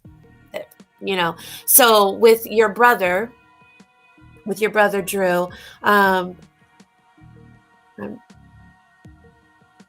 trying to get a read on. I think if it was suicide and you guys were raised to believe that that's you can't do that and there's purgatory and all that. A lot of times we keep ourselves from ascending because we think that we should be living with this shame of what we did, but that's absolutely not true. It's absolutely not true. You are loved, you are wanted, and you can ascend whenever you're ready. And that's all Justin's going to do is go to Drew and show him the light, or have an angel take him to the light and help him know that it's okay to go when he's ready. And then once he ascends, he can still come back and see you at any time he chooses. And I wonder sometimes, Justin, do you think that sometimes spirits don't know that if they ascend, they can still come back? Like it's not a one-way ticket. like if I go to heaven, I'll never be able to see my loved ones. I wonder if they know that.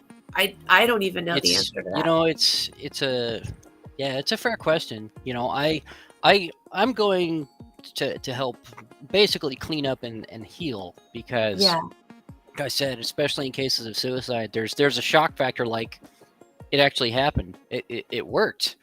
Yeah. Cassie says she was raised Catholic. So yeah. So you're going to have that could be the reason why he has not ascended, is because of what was ingrained in him in the Catholic faith. And I was also raised going to 6:30 mass as a kid. So I totally get it. Margaret's saying goodbye. Goodbye, Margaret. We hope to see you again soon. And would love to check out one of your lives sometime if you want to send me an invite. And Carmen says passes. I don't know what the passes are about, but yeah, Catholic would explain it. So yeah, if Justin's willing to do that for you, I would highly suggest it. It can't force Drew to do anything he doesn't want to do. He will go when he is ready. Yeah, and you say right now you have hearing from him and you're getting communication from him. So I'd be interesting to hear what he says. If he does decide to ascend, he's probably going to leave you some kind of message, or he's going to say something to you after I visit him. Because basically what I'm going to do is I go into his internal landscape. And my shamanic work, there's 3 different worlds, and the lower world is kind of where our shadow and our internal landscape lies. And I'm going into his quote lower world, shadow world, depending on how you want to say it.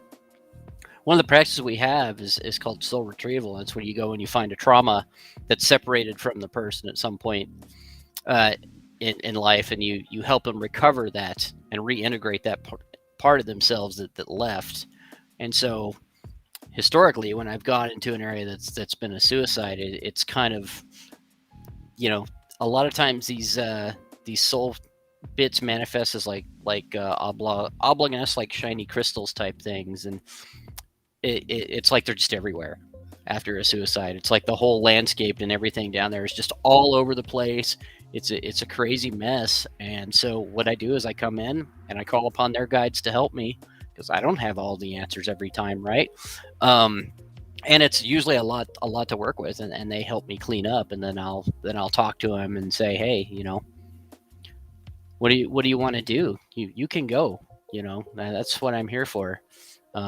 Like I said, the last time I did it, I was a little stern with who turned out to be a very, very nice, like warm gentleman, which shocked me because I'd never heard any of that stuff about him. But you know how it is in previous relationships. Everybody just shares the crazy, right? We don't talk about the good things.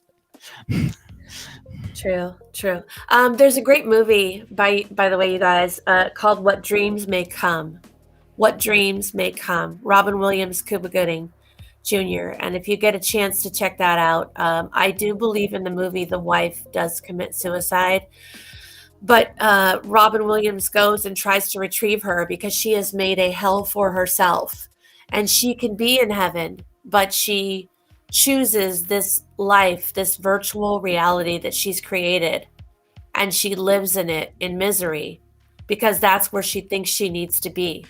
And it's a great movie, and it means even more now that Robin Williams has passed over to me personally.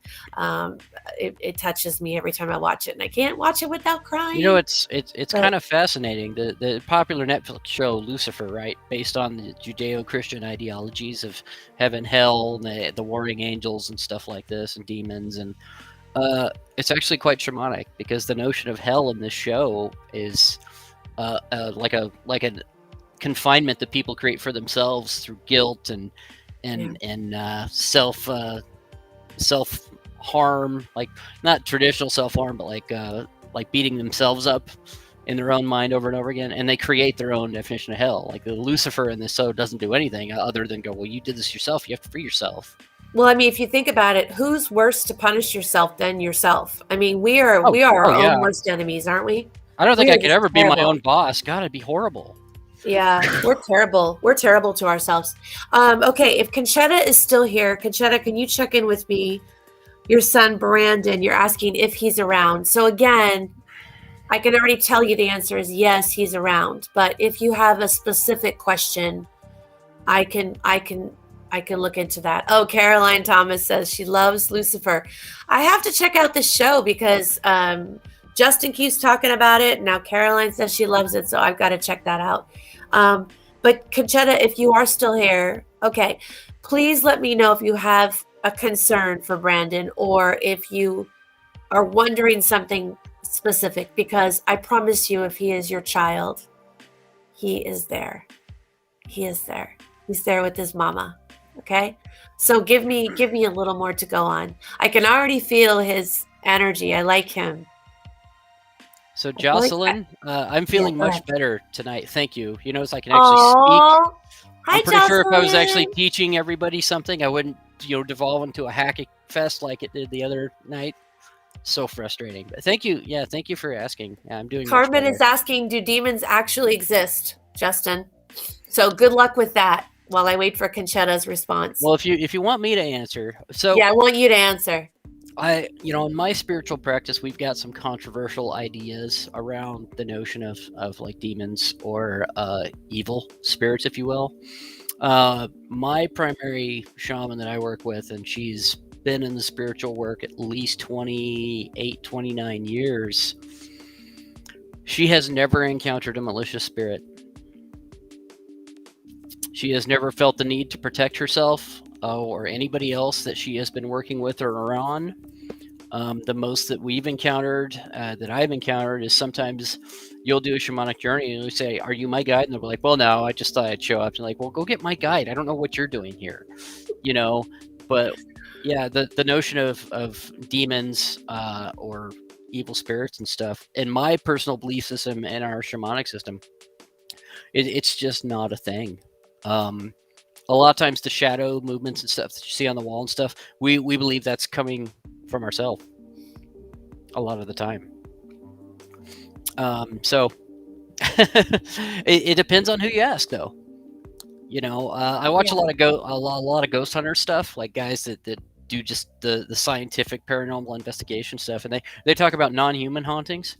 Oh, they've never put one on film. They say the non-human ones are when things, tables get thrown across the room and stuff is just going crazy, and it's stuff that's way more powerful than you'd see out of a typical human type haunting.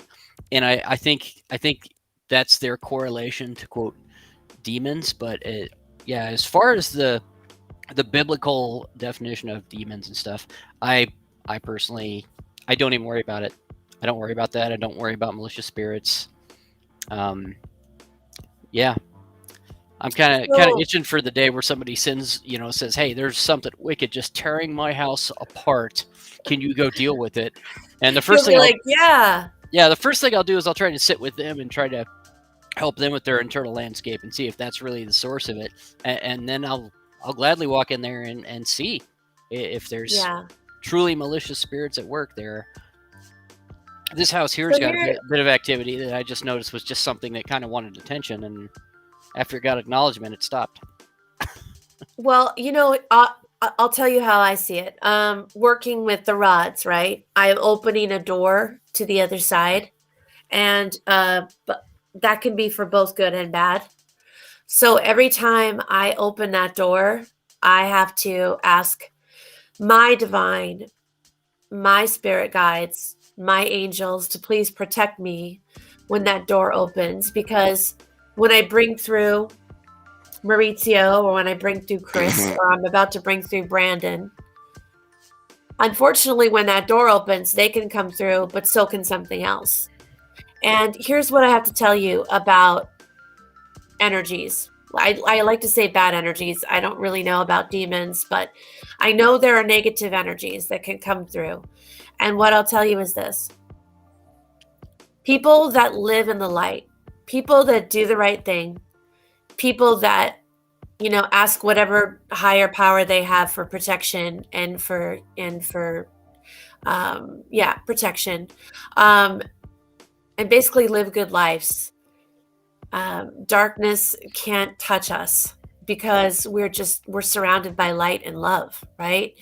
It's like an impenetrable wall. Um, it's the thing I worry about for people when they have no higher power, when they have no spirituality, and I do feel like this is affecting a lot of people right now, is that there's a lot of negative energies out there, you guys. And if we don't take time to, you can pray, you can meditate, whatever your personal philosophy is, but if you don't work on your light and you don't keep your light strong by being kind and being good and being reflective and being holding yourself accountable for your actions and making amends for the things that you've done that you feel are wrong. Yeah, do I think that negative energy is going to get to you? I think it has, to a lot of people. I think it has. I think that the unprotected should be worried about negative energies. I do think they exist. Demons is a tough word because it's like, I don't know. They say demons, from what I understand, are people that were never human. They were angels that fell. So, kind of like Lucifer. It was an angel that fell and decided. Uh, so the story goes, angels get mad because we have free will.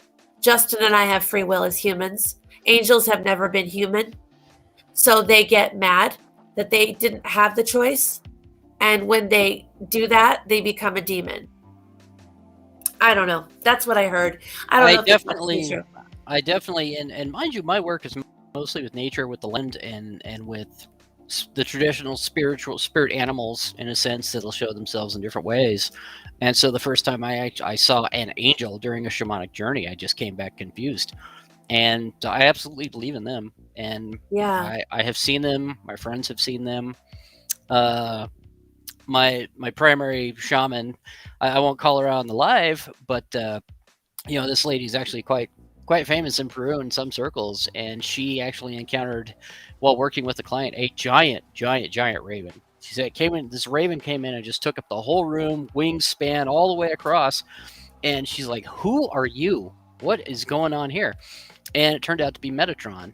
Metatron is an angel in Judaism, mentioned a few times in Judaism faith. And yes, Metatron's an angel. Now, he chose to appear as a giant raven because, he Because he knew. can. Well, and he told her that, if he came in there, doing the traditional angelic wings and all that stuff, she'd be like, "Get out of here, weirdo! Like, you're not. What is get your little blonde weirdo butt out of my what is this?" So he stuck to what he knew she would be most comfortable with, apparently. But Right. when I was helping the last person that perished by suicide, I directed him to an angel. Like those are who come to get you. I mean, it seems to be a theme that we see, in past life journeys when somebody in our past life's about to move on and stuff. We see them a lot in my work. So that it's pretty fascinating to see them. Actually, I think it's kind of fun. All right, I'm going to be reaching out to Brandon for Conchetta. So I will be gone for a moment. And then, Justin, if you want to check and see if anybody else has a request this evening, and I'm going to run and grab my charger cord for the computer. But if you want to see if anybody else wants one more card, and then we probably need to wrap it up because we're way past an hour. So I know we need to go over our list. We need to go over the list. Oh, we do need to wrap it up with the list. Yeah. So why don't you check and see? I'm going to grab my charger real quick.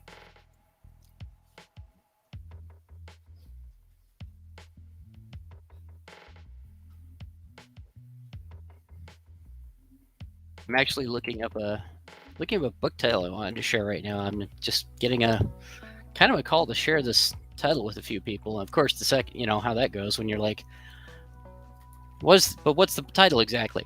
I can see the cover in my head and everything, but oh, that's what it is. Okay. So there is a fantastic book by an author named Joan Wilcox, and it is titled Masters of the Living Energy.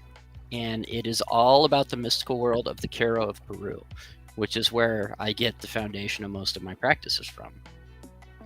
I'm actually a big believer that most people are gifted in some way, you know, spiritually, metaphysically. It's just taking the time to cultivate it, you know. And it's kind of funny how I ended up in this world. I'm not going to get into that tonight, but I'm going to share this book right now because I just have this feeling that some people want to.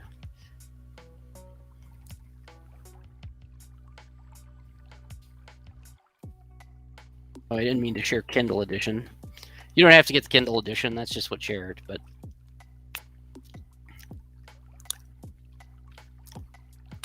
They say mysticism because the Caro of Peru, they live in the high Andes, and so they don't work with like ayahuasca, which is commonly associated with shamanic practitioners. So Jocelyn, you would love a card. Saoban, like a card. Might have to make a list for the next show. Oh my gosh, is it Siobhan or Siobhan? Oh my gosh, I'm so sorry. My American is showing trying to pronounce your wonderful name. I'm sorry if I'm getting that wrong.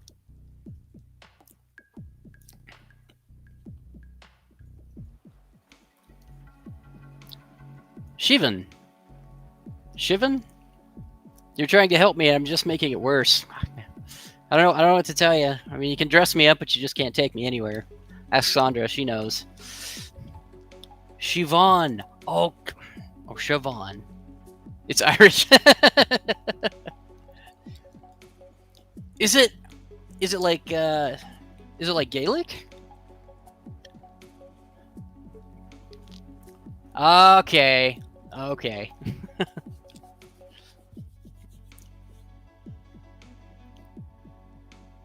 It's Gaelic. Okay, that makes sense. I actually, you know, there was a guy I still listen to a couple of his singles named Ashley McIsaac, who has an album that he's got a woman singing in Gaelic when he plays the violin. Well, tell you what, you can join us when we go to Ireland because I have planned that trip at least twice and had something just muck it all up for me. I don't know what it is. Part of it's the season too. Like I want to go see all the old pagan sites and stuff, and you have to be able to time it just right because they'll close a lot of them down in the wintertime and stuff. I mean, you can get into the part of the church that's not built on top of it during the year, but if you want to go see the rest of it, you gotta like time it all perfectly. I hear they don't really use heaters in a lot of places in Ireland too. Like if you go over there and visit, you know, you'll have piles of blankets. You'll be like, we're the thermostat, and they're like, oh no, we got blankets. You know, be good.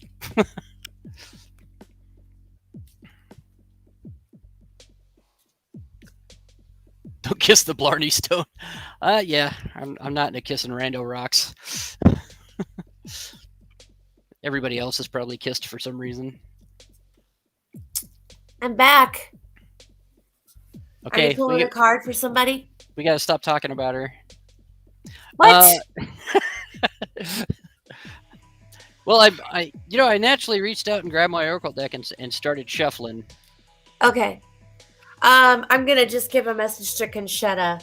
Conchetta, if you are there, did you say that your son has a son or has a child?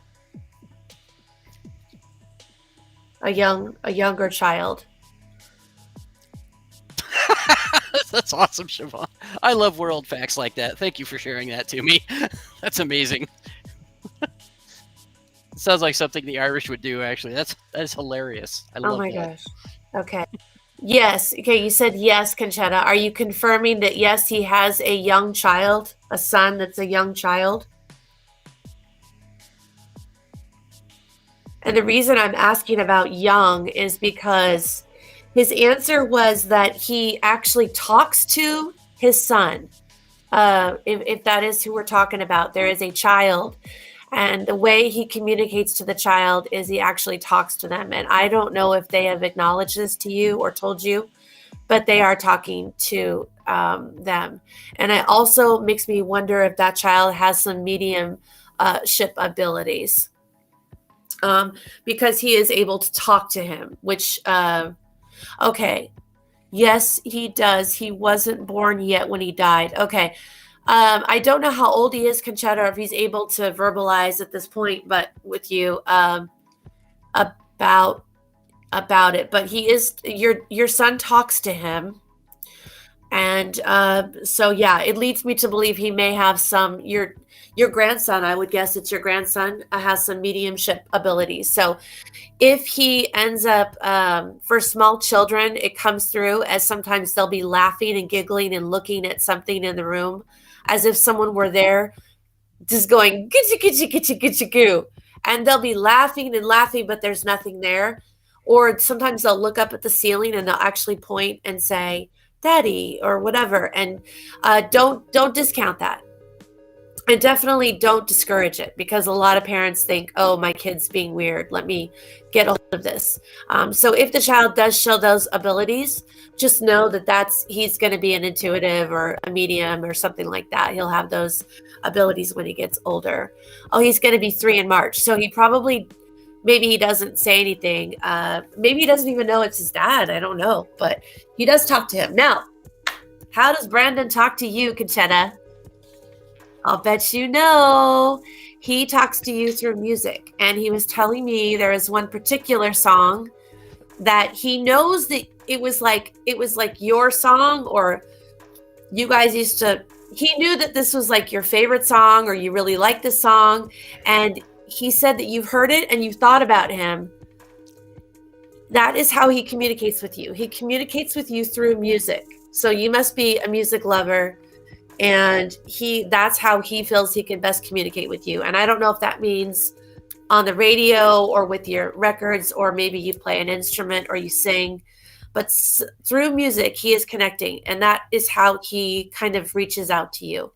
And I know you felt it already. In fact, there's a song, and I don't know why. I want to say it was like an old, like I don't know if it's an R&B, like, I almost feel like it was like Motown. There was like a Motown song. It was like really like retro, but it like had a great beat. And like, I can almost see you guys almost like in the kitchen, just kind of doing some little, thing. I don't know if it was when he was a little kid, but I hear this like, almost like it's a Motown era song. Like, maybe not Motown necessarily, but that kind of music of that really great beat and something you just want to get up and dance to. So he was trying to show me the song, and I'm sorry, Brandon, I'm not really good with, like, I'm not that good yet. But I was feeling kind of Motown, and I was feeling you guys like in the kitchen, like, or maybe you were in the kitchen when it played and you thought of him. So that is how he communicates with you. So pay attention to the music. And if you play an instrument or you sing, you may also feel him during that time. Okay. So blessings to you. He instantly was around and I could feel he has such a beautifully warm energy. I feel like he's the kind of person that he could always make you feel like everything was going to be okay. You know? Yeah, kind of a special guy. So you must miss him. So now you will see him through his son. So anyways, best of luck to you. And I hope this helps. Okay. I'm done. Just if you have something you want to do. I did. I pulled a card. Okay. I pulled a card for Siobhan. And I'm wondering, do you have some kind of like daily practice you do? Some kind of spiritual practice that's, I don't know, is it tied to some kind of art or cultivating beauty in some kind of way? Is that resonating? Is that making sense to you?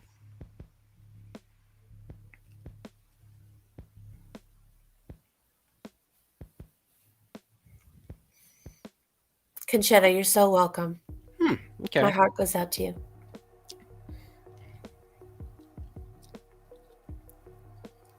So this didn't come out as a medicine. It came out as an invitation. And so this card, I'll show it to you in a second. For some reason, normally I show everybody the card right away. For some reason this time I just don't. I'm getting called to keep the card down for a moment. So this card invites you to create beauty in your life, to recognize the beauty inside yourself and inside others, and recognize the splendor that surrounds you. So see the beauty in whatever situation you find yourself in, and you'll receive the lesson that life is teaching you in a kind and gentle way. So that's the invitation. Gifts coming up on gifts I have. Okay. So that's, I was like, there's something there. I was like, well, but what is it? You're like, well, it's cultivating, it's coming, it's brewing. I'm like, okay, well, so I'm going to show you this card now. And I never just not show people the card right away, which is fascinating to me. That I was like, nope, not showing you the card right away. So this is Beauty Way. It's called the Beauty Way. It looks like it's got a beautiful rose and beautiful card, like a moon. And I love this deck. I just flip through it, look at the cards, just look at the cards.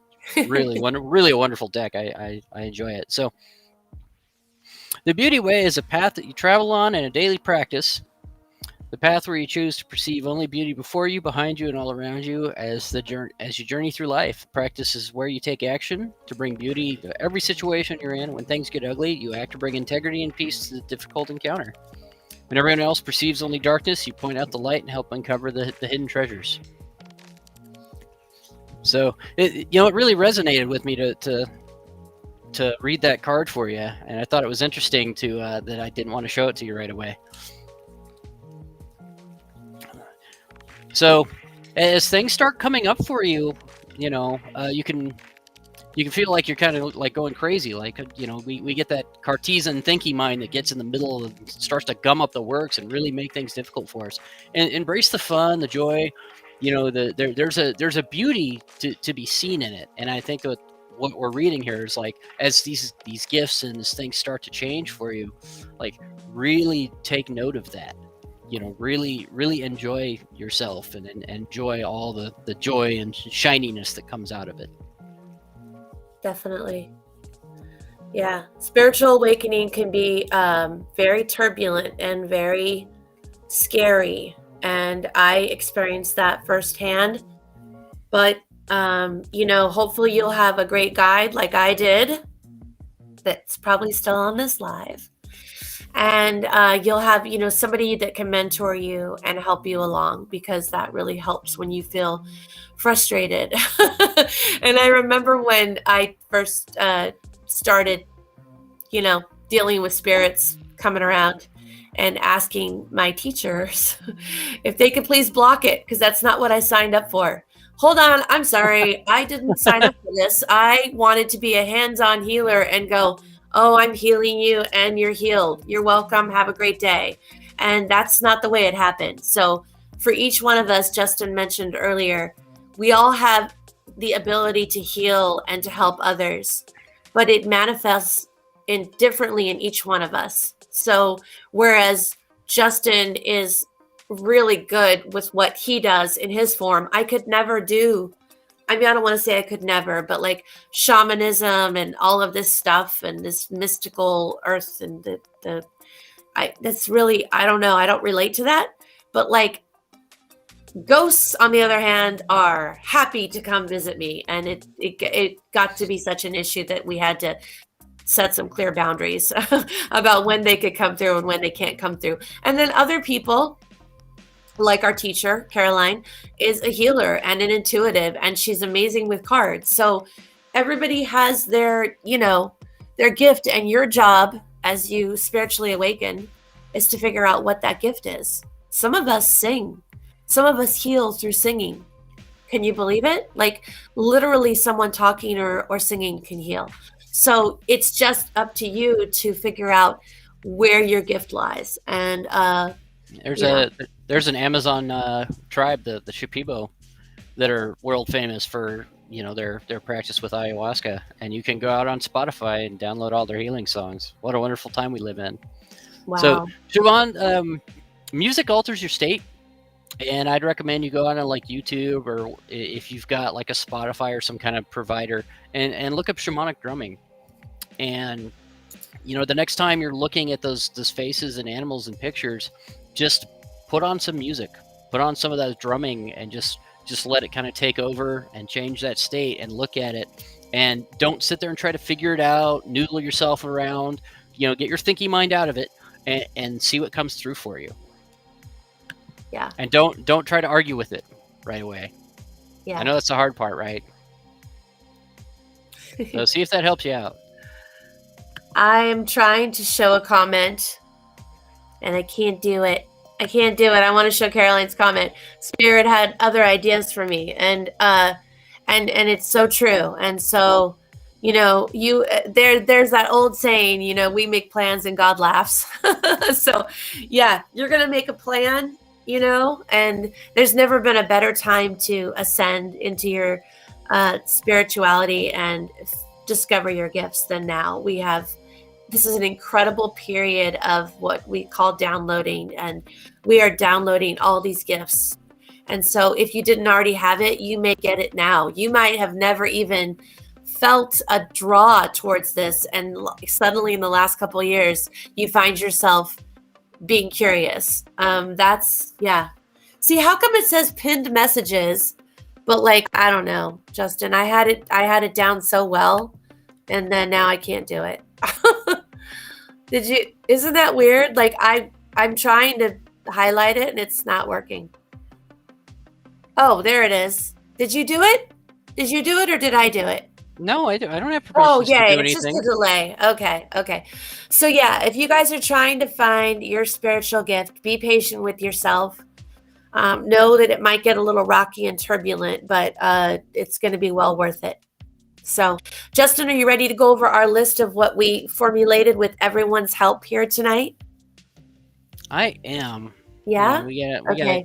If we didn't get to you guys, I'm going to apologize, but I need to get Justin off this live because it's been almost 2 hours and he is still trying to recover from his sickness. And I promised him I would not overexert him tonight because we were on a live with Caroline the other night and it went to 4 hours. So yeah, that was a long one. So, okay. So our list of things we can do to manage the stress right now while we're going through this crazy, crazy life. What are you laughing about? What happened? Oh, we got this troller that jumped in and is trying to get people to friend them and do reads on their stream. Oh, and they sent a message to Caroline saying, "Send me a friend request for your accurate reading and tarot card." I'm like, boy, did you I don't think you're listening to You Spirit on picked that the one, there, wrong person, buddy. Skippy. You have no idea what you're doing there, son. Oh, Did that's you get funny. rid of him? I don't have the permissions, and it's weird. I'm looking over on Facebook, and I don't really see him. I see him in the restream, but I don't have the permissions to do anything to him. So we'll have to sort Okay. that out later. But I'm definitely going to publicly make fun of him for that little stunt right there. Here It we go. happened. Add it to happened, block folks. list in I've had him. restream chat.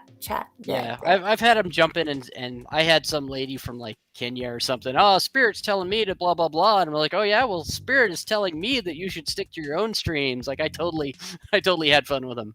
But yeah, that was really great when I saw him send that message to Caroline. Well, I think Tickled me right up. I think I took care of it, but we'll find out. Yes, Caroline, we did draw the competition. Penny Evans won. We did that right at the top. So yeah, Carmen, so nice to meet you. And don't go, but we'll be back. We'll be back soon. Gotta let Justin get better. And so our list of things we can do, guys. Number 1, journal. Write in your journal, and like Justin was saying, would you say, Justin? 5. Ask yourself why 5 times, right? Yeah, the five why exercise Yeah, is really ask good. yourself Trying 5 to whys. get to the root of something. Yeah. Yeah, journaling is a great way to avoid yelling at people. And Caroline said, what did the scammer say? It was trying to tell you that for your very accurate reading to message them. So we thought that was funny since to send up a friend request and message them for an accurate tarot yeah. reading. Thank goodness, because Caroline really needs a reading, right? Yeah, I saw them going down the list, but when they got to you, I just started busting up laughing. It was just great. Okay, and then the second thing we can do is listen to music. Okay. Third thing we put down was meditation and yoga. So good.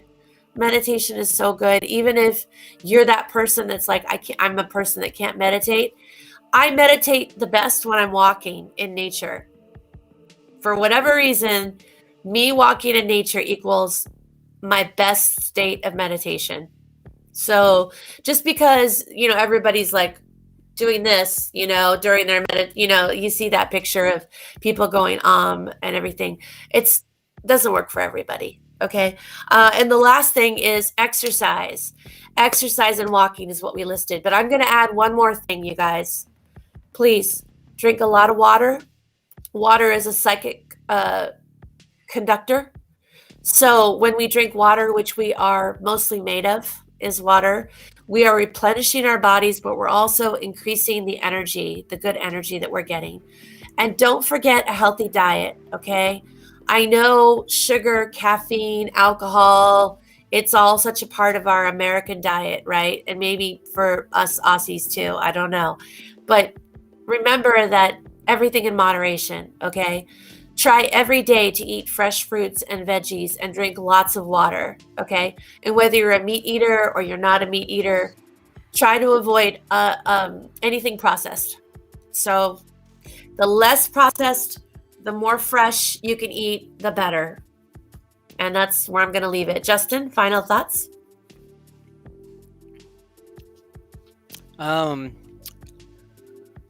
to minimize the internal dialogue, man. I mean, it just locks us in a state of discontent. Yeah. Especially there are different cultural issues that go into that. Like boy, if you don't have a Ferrari in an 18-bedroom home, you're just not doing it right. That's something we're kind of ingrained with, right? That kind of a mindset. But yeah, you really try to minimize that dialogue. Man, it's always whooping on you, telling you you're not good, not doing things. Oh, I should be doing this, I should be doing that, and really pay attention. And as you notice it, you can tell to just take a hike. So you can start giving yourself credit for the things you have done. I struggle with that a lot. And don't be like Caroline. Caroline is always beating on myself. Right. We all do. Caroline's over here. She's probably the most intuitive of the bunch, and she said she was drinking whiskey. But you know what? Again, we all have to indulge a little bit, you guys. I'm not saying never have anything that you enjoy again, because we all need a little bit of joy, especially right now. But especially right now, we're seeking food and alcohol as comfort, and we need to stop that. okay? Because that's how we're gaining weight. And if ever there was a time when most of us have our COVID 30, you know, we've all gained weight over the last couple of years. It's because we're reaching for that comfort food or that glass of alcohol. So I would please encourage you, before you reach for that Twinkie or that beer, do a little meditation, take a hot shower, take a bath, go take a walk outside, play with your pet, do something else, and see if you can relieve your anxiety that way. So try. For me, try. And Justin, thank you so much for coming on here, even though I know you weren't feeling the best. Absolutely. Wouldn't miss it for the world. Yeah. And Lynn Johnson, sorry, we are just saying adieu, but yes, thank you for stopping in. And I'm really happy that you guys all came in and joined us. And it's been really fun. And thank you for everybody being so kind to each other, because I think right now, besides internal dialogue, our external dialogue has just been so naughty. We all just need to be kinder to each other. And guess what? It's okay if we disagree. We can agree to disagree and still love each other. That's what's going to fix this issue, you guys. If you want to go back to life as it was, let's just try to practice kindness and love whenever we can. And just the fact that you guys are on this live means I'm probably preaching to the choir. But go out there and spread that love into the world. Make it a little bit better. And smile a little bit more. And we'll see you guys soon. Justin, say goodbye. We have a celebratory phrase. It's hi-ya. Okay, right. Hi-ya. A little bit. Everybody say it. A little bit of catch one for you. Hi-ya. All right, we'll see you guys. Have a good night.